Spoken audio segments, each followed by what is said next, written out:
So ayun po, nandito po kami sa People's Park upang alamin kung ano ba ang nangyayari sa earthquake. So let's go, magtanong na sa atin. Let's go!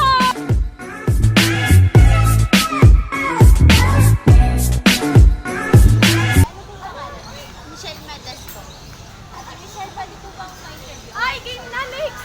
Uy, dali! Easy! Nung unang punta na, nagalaw ka na po ba ng earthquake? Opo. Ano po yung mga ginawa niyo during earthquake? Nagtago sa bahay. Nagtago sa bahay. Apo. Ano po yung lesson learned niyo? Ano po mga dapat gawin? Ano po? Pag po nagka-earthquake, huwag po papasok sa bahay or kung pwede pumasok sa bahay. Pero ano, pumunta sa ano, yung ano yung sa ilalim ng po ng mga lamesa. Ayun. Apo.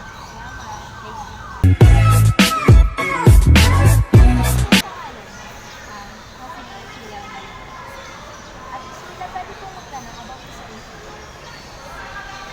Yung una pong tanong is nagalaw ka na po ba na earthquake? NANI?! お前はもう死んでいる。 Hindi nakaramdam pa ng last yung naramdaman niyo po nung during earthquake, ano yung mga ginawa niyo? Sa ano, honestly, nakaano lang ako nung tapos nakiramdam lang muna ako kung gaano ba siya kalakas o kung may ilalakas pa. Bali, kalm lang. Ano po yung mga pwede niyo pong maibigay na advice or lesson learned po sa ano, yun nga, kasi as sa na-experience ko, ano, una, maging calm lang ang halos makiramdam. Tapos, kung sakali na may susunod or kumbaga, may ano, makibalita, gano'n, sa labas or di kaya manood ng TV. Tapos, maghanda na rin kung sakali na may susunod. Salamat po. Ano pong pangalan?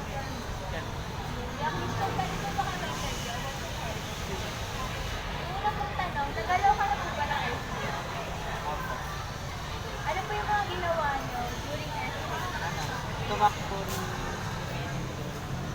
Tumakbo ka po? Hindi ka po lang kahit ano po yung lesson learned niyo po? Ano, kailangan yung kalwado ka sa pupunta sa Salamat po. Ano po ba kayo ng earthquake? Ano pong ginawa niyo nung nag-earthquake?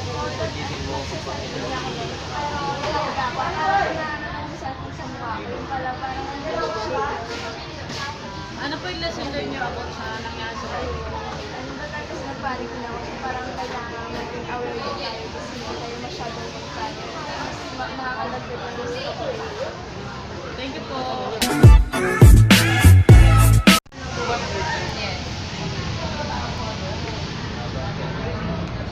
Ano po yung ginawa niyo yung nangyari po yung That time nun, nag-cellphone ako nun. Tapos yung parang father namin, tapos nagdunod ako, nag-link siya ng konti. Tapos ang nangyari nun, syempre doon kami sa may pinakamalapit na, sa may namin, sa table namin. Tapos nag-drop muna kami doon. Tapos, dapat ano talaga, when it comes to earthquake, dapat lagi kang hindi yung pwede, pag nagka-earthquake, tatawanan mo pa. Dapat, when it comes to earthquake, dapat may nakahanda na kayong hard hat, yung mga dapat lagi nakaready. So, first of all, what is earthquake? It is derived from the word earth and quake. Earth means the earth's we are standing, and quake means gelatin-like movement. Earth and quake, which is movement of landforms due to shaking of the ground. There are two types of earthquake commonly defined as natural and man-made. Natural is composed of tectonic and volcanic. Tectonic is due to movement of tectonic plates because of convection current, while volcanic is due to volcanic eruptions. Man-made is also composed of two categories, collapse and explosion. Collapse is about the land is collapsing due to excessive mining, and explosion is due to explosives or radioactive facilities that is being broken so that's why they explode. Earthquakes occurs due to some geological factors. Geothermal energy, that's the form of natural type of earthquake. Faults are what we call fault lines, and pollution. So, why pollution? Pollution on land is not just by throwing trash or basuras within the said land. It is also throwing some toxic materials which may lessen the stability of the land, which can lead to corrosion of the land.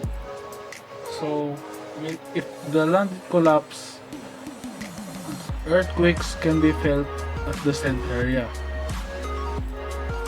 Earthquake causes really the following: liquefaction. So liquefaction is all about the land is being soft or liquefied just like mud to its landslide. The land, especially within the slopes, is collapse and stumbles around the ground. Tsunami is due to tectonic movements which causes large tidal waves that may wipe out infrastructures and subsidence, especially for lands that has polluted or soft or naturally soft. They may subside below. Prepare now, learn how. Una, magplano ang buong pamilya kung ano ang dapat gagawin. Once na ang estudyante or ang mga anak ay nasa school at ang mga parents naman or mga magulang ay nasa trabaho, dapat alam nyo kung anong dapat gawin at alam nyo rin kung saan kayo dapat pumunta. Pangalawa, alamin ang mga numero ng bawat pamilya at alamin din ang mga emergency hotline. Katulad ng dito sa Valenzuela ay meron tayong BC, NDRMO o Valenzuela City Disaster Risk Reduction Office. At pangatlo naman, So, ang mga dapat na dalhin ay emergency kit, pagkain sa katubig, mga importante na documents, damit sa kapera. so bakit nga ba natin kailangan magdala ng medkit? Dahil sa lindol, hindi natin maiwasan na magkaroon ng sugat. So kailangan natin ng medkit para mapaunang lunas o magamot agad yung sugat na iyon bago natin dalhin ng sugatan or may fracture na tao sa hospital or sa doktor. So next naman sa pagkain at tubig. Kailangan natin magdala ng pagkain at tubig dahil after ng lindol, hindi na mahirap maghanap ng pagkain at tubig. So, mga kailangan natin pagkain at tubig na dalhin ay yung mga aabot sa 1 to 2 weeks. Katulad ng mga canned goods, yung mga noodles na diinit na lang, yung mga ganon. Pangatlo naman yung cellphone tsaka yung powerbank. Kailangan natin yung cellphone at powerbank para sa oras na hindi mo pa nakikita yung family mo, matatawagan mo sila o kaya pag may mga taong nabagsakan ng kung ano pa man yan, ng bato, ng upuan na mabigat, yung mga cabinet, etc. May matatawagan ka na hotline, 911, power. Tapos text naman yung damit tsaka yung pera. Kailangan natin ng malinis na damit dahil yun nga, para disente ka tignan kahit na may lindol. Tapos yung pera, kasi kahit na, kunyari naubusan ka ng ng pagkain, nawala yung mo, yung cellphone or yung powerbank mo, makakabili ka pa rin sa mga pwedeng pambilan ng mga stores. Yun. Tapos, lastly, importante sa lahat, yung mga files mo or yung documents mo. Kasi hindi ka na nila makikilala. Ano ba ang mga tips para habang lumilindol? First, dump. Ito po ay huwag mag-panic tayo habang lumilindol. Kung maaari, pumunta tayo sa isang safe na lugar o ligtas na lugar. At kung maaari, huwag po tayong tumayo. Ano nga ba ang cover? Cover ay maganap ng maliligas na bagay na pwede ipang-cover sa ating ulo upang hindi tayo masaktan ng bigla. Yung hold, hawakan mo higa o mahigpit ang iyong iko-cover sa sarili upang hindi ito matumba o mahulog. Dahil kung siling matamaan ka ng mga bagay na ikasasaktan mo, kapag nabitawan mo ito, ay pwede kang masaktan o itumatay. So, mga dapat gawin pagkatapos ng lindol? Go. Una, suriin ang iyong sarili at upang ang pinsala. Magbigay ng paunang lunas sa mga nangangailangan. Pangalawa, suriin ang tubig at gas at linyang kuryenteng napinsala. Suriin ang amoy ng gas o naaamoy nito. At umalis kagad ay buksan ang pinto at bintana at umalis kagad at ibigay alam sa otoridad. At meron ng telepono at tawagan ng otoridad. Pangatlo, buksan ang radyo. Huwag gamitin ang telepono maliban kung emergency ito.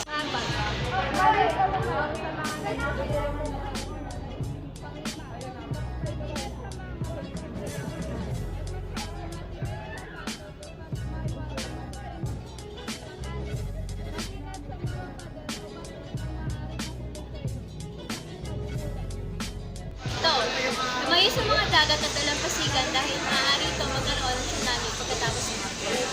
Pangwalo, kung kayain niya sa school o nasa trabaho, ay sundin ninyo ang mga naka-in-charge sa emergency plan upang alam ninyo ang mga nalalapat at gawin upang makaligtas sa sakuna. At pang-siyam, asahan ninyo na may magaganap na aftershock dahil sa dito. We are ready.